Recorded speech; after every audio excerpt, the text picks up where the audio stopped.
하나님 말씀은 신약의 마태복음 23장입니다. 마태복음 23장 16절부터 22절까지의 말씀 같이 읽겠습니다.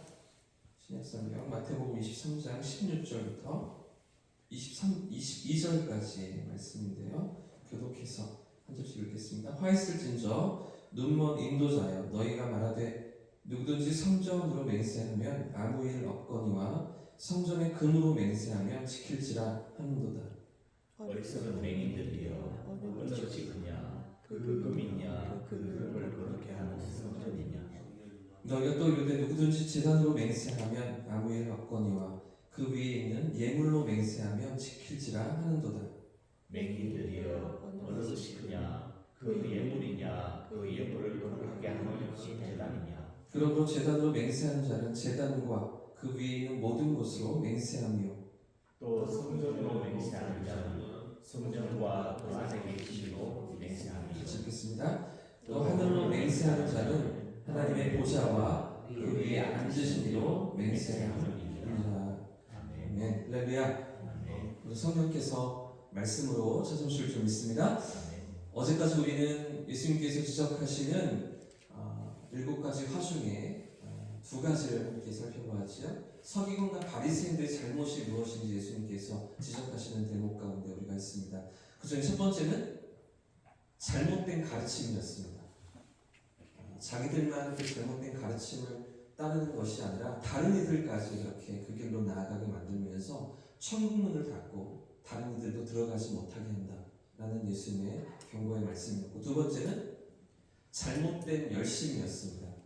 그렇게 천국문을 닫고서 잘못된 길로 인도하는 것들이 그들에게 있어서 아주 열심히 하고 있는 일이었다는 것, 그것이 그들의 문제였고, 다른 이들을 그 길로 열심히 이끌고 있는 것이 그렇게 할수록 더 지옥 자식이 되게 만든다. 그래서 천국문을 닫고서 지옥문으로 이끈다는 것이 첫 번째 예수님의 지적과 두 번째 예수님의 지적이었는데요. 자, 그런다면 오늘 세 번째 예수님이 지적하시는 종교 지도자들의 잘못이 계속해서 이어집니다. 16절부터 18절 말씀 먼저 다시 한번 읽어보겠습니다. 16절입니다. 시작. 화 있을진저 눈먼 인도자여 너희가 말하되 누구든지 성전으로 맹세하면 아무 일이 없거니와 성전의 금으로 맹세하면 지킬지라 하는도다. 어리석은 맹인들이여 어느 것이 크냐 그 금이냐 그 금을 거룩하게 하는 성전이냐.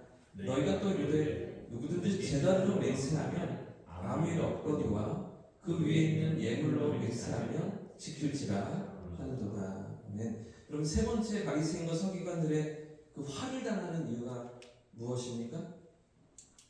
하나님보다 재물을 더 사랑했기 때문이었습니다. 돈을 더 사랑했기 때문인데요. 그래서 하나님이 계신 성전보다 그 성전 안에 있는 금이 더 중요하다고 가르치던 그들이었기 때문인 것입니다. 16절 말씀이 그 말씀인데요. 너희가 말하되 누구든지 성전으로 맹세하면 아무 일이 없다. 여러분, 이게 맞습니까? 정말 그렇습니까? 어떻게 성전으로 맹세해도 아무 일이 없을 수가 있습니까? 그 성전 안에 누가 계시는데요? 하나님이 계시잖아요. 하나님이 임재하시는 성전인데도 그렇게 자기들이 믿고 가르치고 그렇게 예배하면서도, 그런데 그 성전으로 맹세해도 아무런 문제가 되지 않는다. 그런 것들은 다 상관이 없고, 성전으로 맹세하는 것은 효력이 없고 성전의 금으로 맹세하면 지켜야 한다. 이게 무슨 말입니까? 그러니까 당시에 아마 바리새인과 서기관들이 이렇게 가르쳤던 이유는 당시 유대 사회의 맹세가 너무나 만연해 있고 또 그 맹세를 지키지 않는 거짓말이 가득했기 때문인 것 같습니다. 그래서 성전은 너무나 큰 것이잖아요.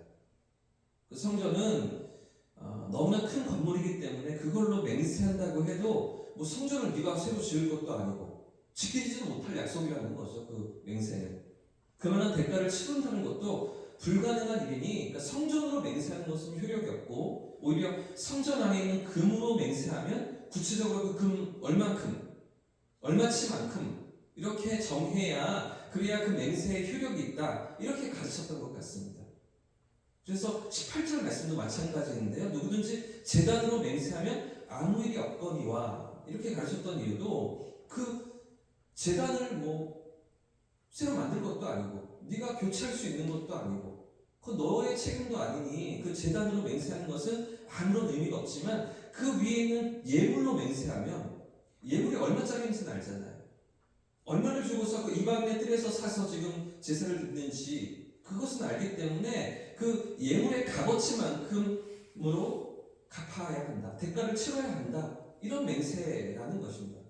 그러니까 예물로 맹세하면 그만큼 값을 치르면서 그렇게 맹세를 지켜가야 한다.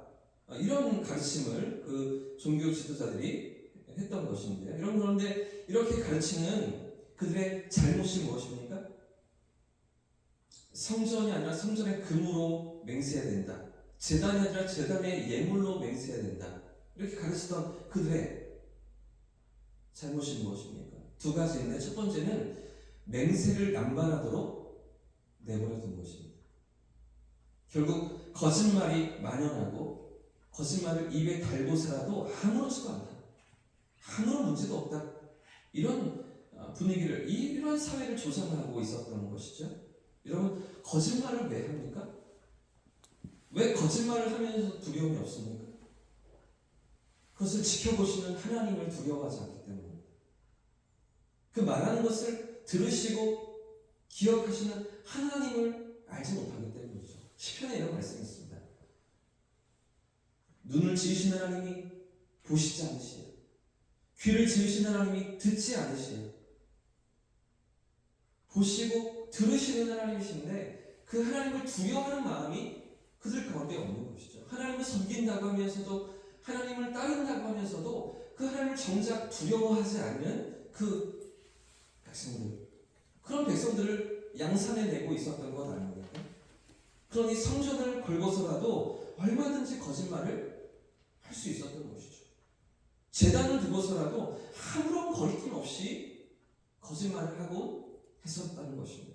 그래서 우리가 마태복음 5장을 지나오면서 예수님이 맹세하지 말라고 가르치시는 대목을 그때 함께 살펴봤었는데요. 당시 유대인들이 따르던 그런 유대 경전 미시나에 기록된 시행세칙을 제가 말씀드린 적이 있습니다. 이 시행세칙을 제가 설명드리면서 왜 예수님께서 마태복음 5장에서 산상수훈에서 거짓말 맹세를 하지 말라고 그렇게 가르치셨는가를 설명드린 적이 있는데, 이 미시나에 따르면 맹세에 대한 다양한 지침들이 그 안에 있는데 그 중에 어떤 맹세는 지켜야 하고 어떤 맹세는 지키지 않아도 된다, 이렇게 아주 다양하고 복잡한 사례들을 그 안에 담아두었다고 제가 말씀드린 적이 있습니다. 그 중에 이런 세칙이 있는데요. 들어보십시오. 너희가 예루살렘으로 맹세하면 그 맹세는 구속력이 없지만, 안 지켜도 되지만, 예루살렘으로 맹세하면 안 지켜도 되지만, 그러나 예루살렘을 향하여 맹세할 때는 그 맹세가 구속력을 가진다. 꼭 지켜야 한다. 여러분, 예루살렘으로와 예루살렘을 향하여가 무슨 차이가 있습니까? 어떤 의미가 그 안에 담겨져 있는 것입니까? 예루살렘이라는 성으로 맹세하는 것과 예루살렘 성을 향하여 맹세하는 것이 어떤 차이가 있습니까? 우리는 이해가 안 되잖아요. 우리에게 있어서는 이게 전혀 의미가 없는 이야기잖아요. 근데 당시 바리새인들의 유전으로는 이런 게 성전으로 맹세하는 것과 성전의 금으로 맹세하는 것의 차이였다는 거죠. 제단으로 맹세하는 것과 제단에 있는 예물로 맹세하는 것, 그것의 차이가 바로 이런 것들이었다는 것이죠.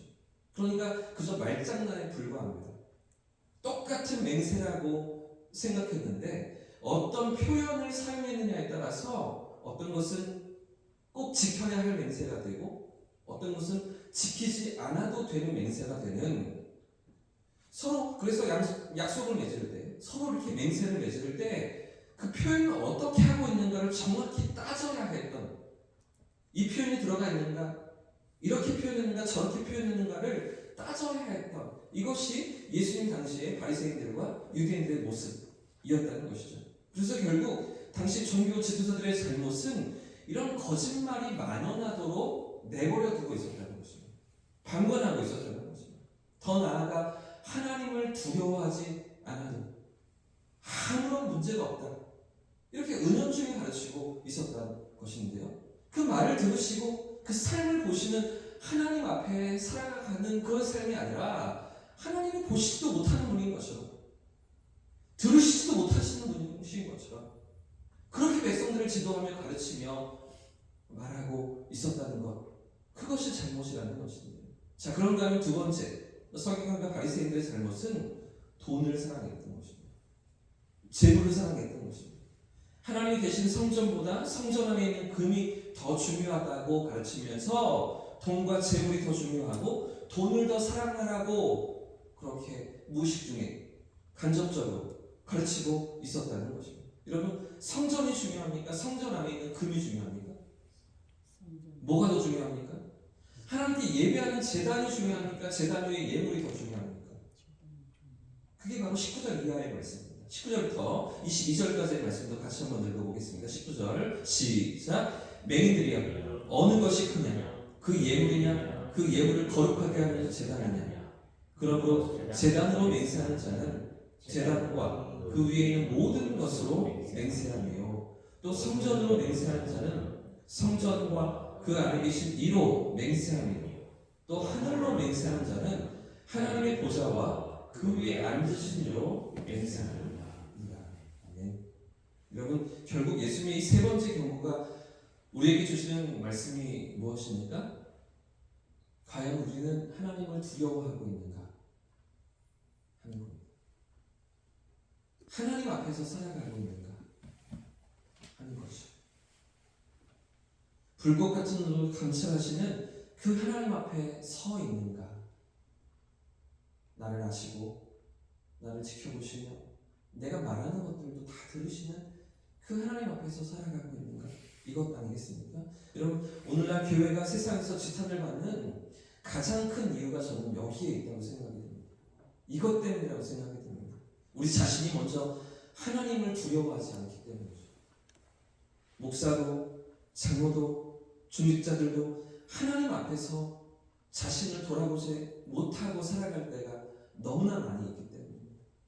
세상을 쫓아 살고 세상의 가치대로 살아가는 것, 그것이 오늘날 교회의 아픔이고 상처이며 교회가 세상 가운데 안기는 실망 아니겠습니까? 여러분, 왜 많은 목사님들의 마지막 모습이 은혜롭지 못합니까? 왜 그렇게 긴 사역을 마치면서 사람들의 마음을 상하게 하고 아프게 하고, 그렇죠? 은혜를 끼치지 못합니까? 이 돈 때문이잖아요. 말로는 하나님을 사랑하라고 가르쳤으면서도 정작 결정적인 순간에 돈을 선택하는 것, 그 모습 때문이잖아요. 여러분, 저도 이 부분에서 언젠가 평가를 받겠죠. 저도 이 부분에서 자유롭지 못합니다. 그러나 여러분, 우리 자신을 돌아보고 우리 자신을 점검해 보아야 될 부분이 여기에 있지 않겠습니까? 과연 오늘 나는 하나님 앞에 있는가? 하나님을 두려워하고 있는가? 말로만 아니라 우리의 삶이 그 하나님 앞에서 진정 하나님을 사랑하고 하나님의 그 돌보심을, 인도하심을, 책임지심을 믿으며 살아가고 있는가? 여러분, 비단 목회자들만의 문제가 아닙니다. 우리 모두가 이 책임에서 자유로울 수가 없습니다. 과연 나는 오늘 하나님 앞에서 살아가고 있는가 하는 것이죠. 돈보다 재물보다 하나님을 사랑하는가? 오늘 이 말씀이 우리에게 묻고 있는 것 아니겠습니까? 사랑하는 여러분, 오늘 이 새벽 하나님 앞에서 우리 자신을 돌아보고 은혜를 구하면서 하나님을 두려워하는 믿음으로 세상보다 재물보다 하나님을 사랑하는 믿음으로 우리가 서게 해달라고 기도하며 나아가는 저와 성도들 되시길 축복합니다. 이렇게 찬송하고 기도하겠습니다. 찬송가 314장